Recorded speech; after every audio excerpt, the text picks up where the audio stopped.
On this side, we have another group of people, and we will call them the philosophers. Right? The philosophers. And specifically, I mean the Greek philosophers. Right? These are people like Plato and Aristotle. You've probably heard of these people, and they are taught in the schools and so on and so forth. And this is crucial to understand because we want to contrast between the prophets and messengers on the one hand and how they guide the people, and these people over here who are the philosophers. Right? How do the philosophers, how do they speak about the world and about the things that they cannot see? They use what? They use what? Aql. They use reason. Right? So what these philosophers, what they did is they said that we want to have a rational understanding of the creator or the originator. Right? How can we rationally understand who is this being or this thing that we know is governing the universe?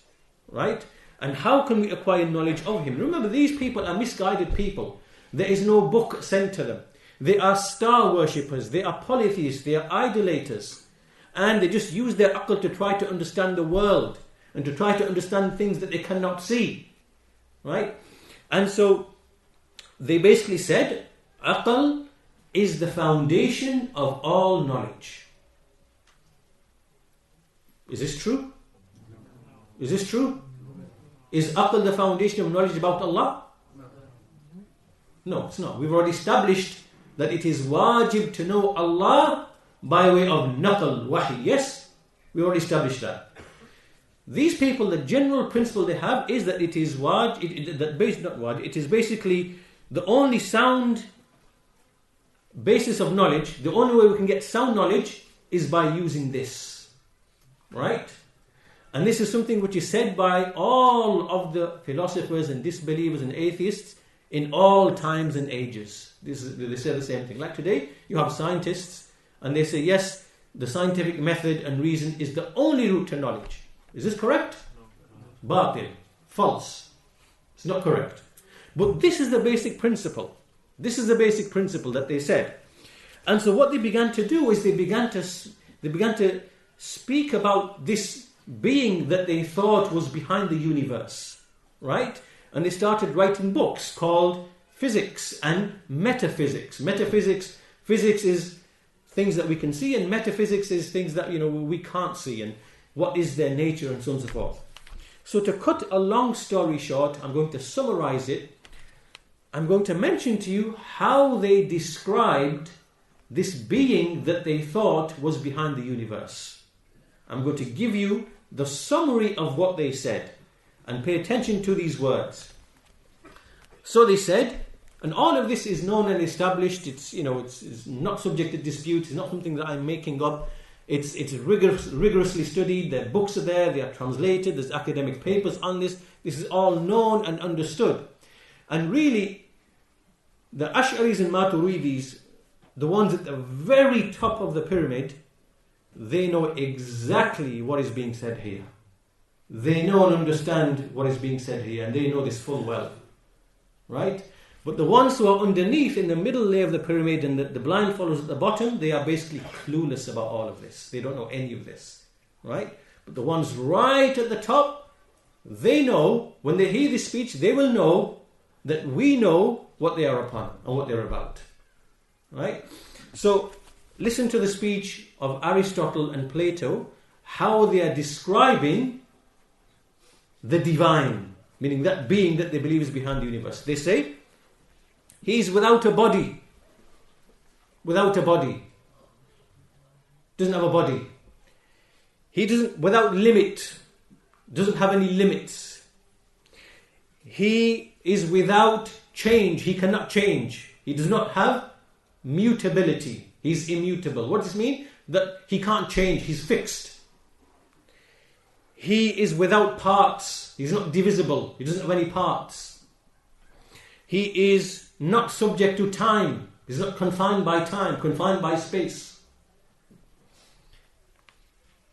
Can you start to understand this language now? Do you understand this language? Because this language is what you will see in the books of the Ash'aris and Maturidis. This is where it's coming from, right? It's coming from that source. So we'll make the link later on, inshallah ta'ala.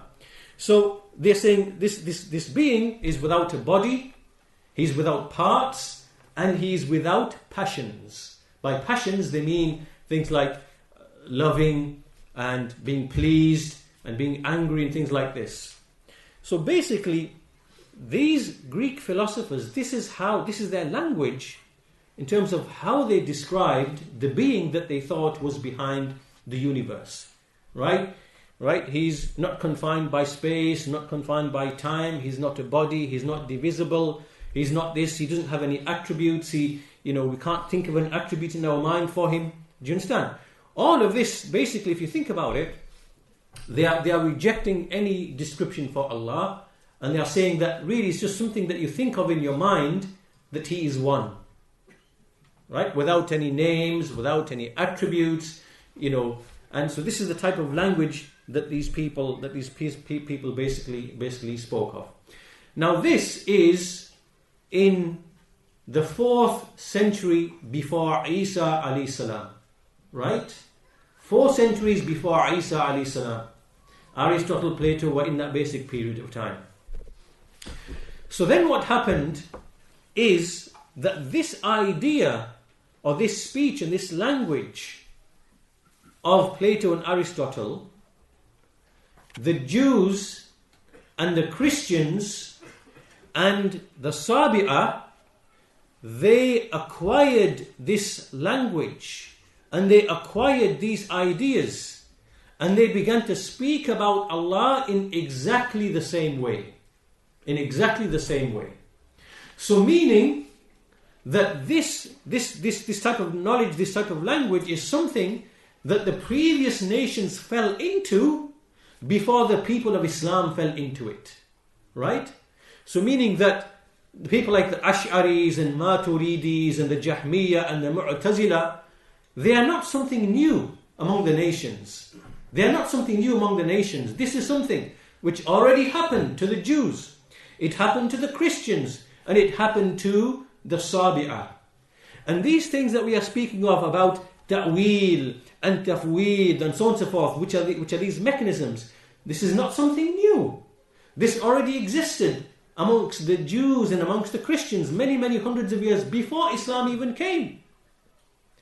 And therefore, if you go and you research in the academic papers and in history books and so on and so forth, again, all of this is well known and established and clear. I will give you some names. For example, there was a Jewish rabbi by the name of Philo Judaeus of Alexandria in Egypt, Alexandria. He died in the year 50 after, in the Christian era, meaning that he was alive in the time of Isa alayhi salam. And this man, in his books, when you read his books, you will find the same things and the same type of language that you will find today in the books of the Ash'aris and the Maturidis. Right? Allah is not a jism. Allah is not a body. Allah is not an Arab.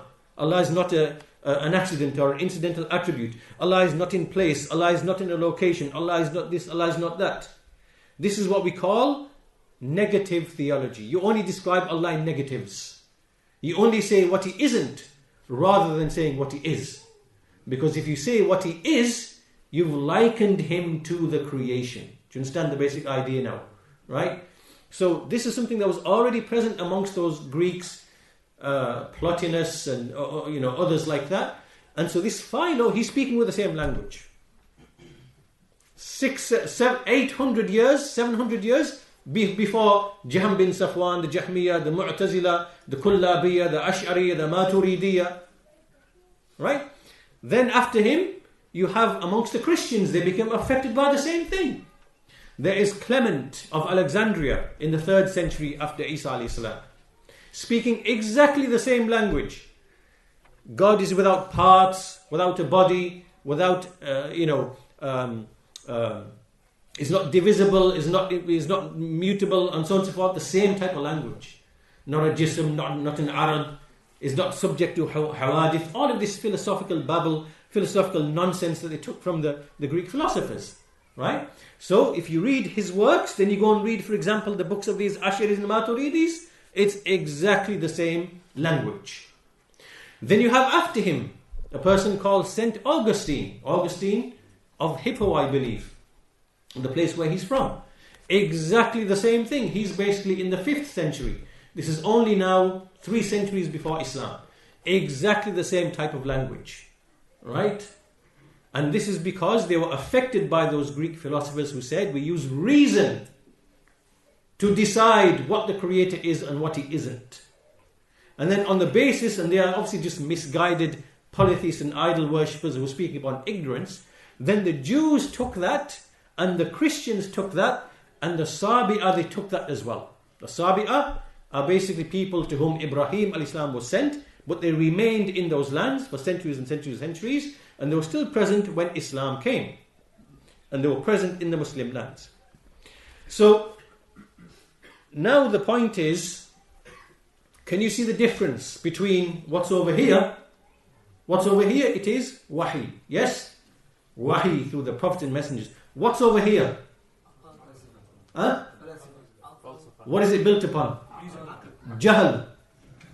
Jahl. The whisperings of the shayateen. Right? Speculation. Right? And all of this nonsense. Right? That was taken then by the nations. By the Yahud. By the Nasara. By the Sabi'ah. And this now was present amongst the people when Islam came. Is that clear to you? That these ideas were present. It's not something new. It was already there. And one of the famous Christian theologians was a man by the name of John of Damascus. He was present in the time of Islam. Right? John of Damascus in Damascus. After 100 Hijrah. And this man had exactly the same speech. What you hear from the Jahmiyyah and the Mu'tazila and the Ash'aris and the Maturidis with respect to Allah's names and attributes, the same type of language, exactly the same. So the point being now, here we have the revelation which the Messenger has come with, and then we have those misguided polytheist idol worshippers and star worshippers and what they came out with of that language. Then you have these nations who are affected by it, and they are now present. They are now present amongst the Muslims. Did you know that Yahudi who poisoned the Messenger of Allah sallallahu alaihi wasallam, what's his name? What's his name? Labid bin al-A'sam al-Yahudi, the one who poisoned the Messenger of Allah sallallahu alaihi wasallam. He was a learned scholar, and you know what he said? He said the Torah is created. The Torah is created. He said this before the Mu'tazila came and said the Quran is created. Why did he say this? He said it on the basis of that same Greek philosophical baggage and babble that the Jahmiyyah and the Mu'tazila acquired, and which then the Ash'aris and Maturidis then took after that. They came and they took the same thing. Right? So now maybe you've got a clearer picture now. You've got a clearer idea of what's going on. Right? The Messenger of Allah has come with revelation from Allah Azza wa Jal. And in the Quran there is Ithbat and Nafi. Ithbat is whatever Allah affirms for Himself of names. Ar-Rahman, Ar-Rahim, Al-Malik, Al-Quddus, and so on and so forth. And attributes. His knowledge, His will, His power, His qudra, His face, His mercy, and so on and so forth. And then He negates from it, and likewise His actions of creating and ascending above the throne, and so on and so forth. And likewise He negates from Himself all imperfections. This is the knowledge that we take from Allah Azza wa Jalla about Himself. Then there's this other stuff floating around, which is all built upon Jahl and Hawa and the whisperings of the shayateen. And there are people surrounding the Muslim nation who are basically speaking with this type of language.